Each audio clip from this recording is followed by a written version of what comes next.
Creator made the earth. He made everything upon the earth. He made the plant people, the tree people. He made the waterways.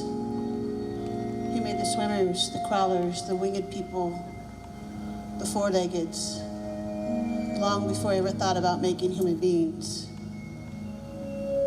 Take a moment. Imagine this place with no human beings.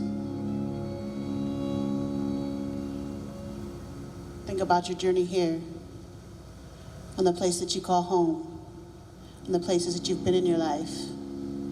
What might they look like if there were no human beings? And they say that this world existed without human beings, and it was just fine, until it wasn't.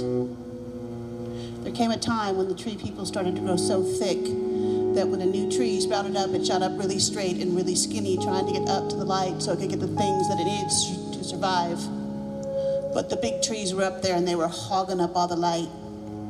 And there were some species on the forest floor that just died out altogether because they did not have what they needed to survive, because things were out of balance. They say when that mountain lion chased deer and deer would get his antlers caught in those trees, they say it did not make for a very fair fight. At any time you have more meat eaters than you have plant eaters, it changes the entire habitat. And things are out of balance. We talk about water and we say that water is life because every living thing needs water. Every living thing needs water, and given the choice, you, me, the birds, the bees, the trees, any one of us, we prefer clean water. But water has a life of its own. Water dances upon and within the earth, and it depends on fire.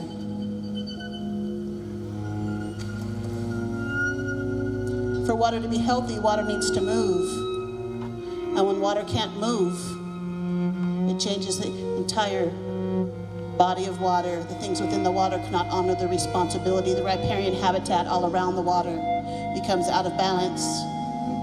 And these things were happening, and Creator decided it was time to make human beings. And the creation story of the indigenous people here, the Tumale, Nisinam, Miwok, our stories tell us the Creator made us out of this very earth.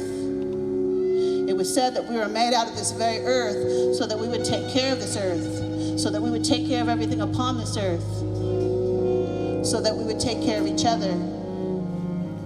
And we were given stories to take care. We burned our meadows in 1 to 3 year cycles, keeping the meadows open so that they might hold the water, filter the water, release it ever so slowly down the mountain. We were given the stories to burn the upper woodlands in 5, 10, 20 year cycles, keeping the forest floor open, allowing the animal people to roam and the plants to grow. This is our inherent responsibility of the people that were made to be here. And the people here lived here for thousands and thousands of years, in balance with the seasons, with the natural world all around us. And then the others came. The others came and turned our world upside down as they took from the earth so that they might have more.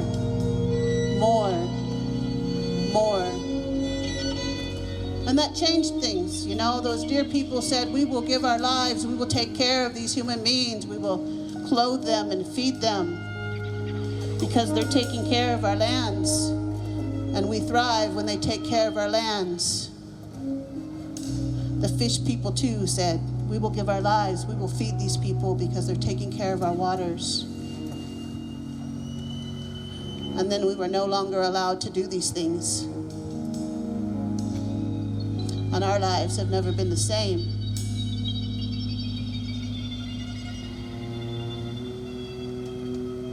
And the world is out of balance. But we're coming to a time in our history where we see that this world might be in very much the condition it was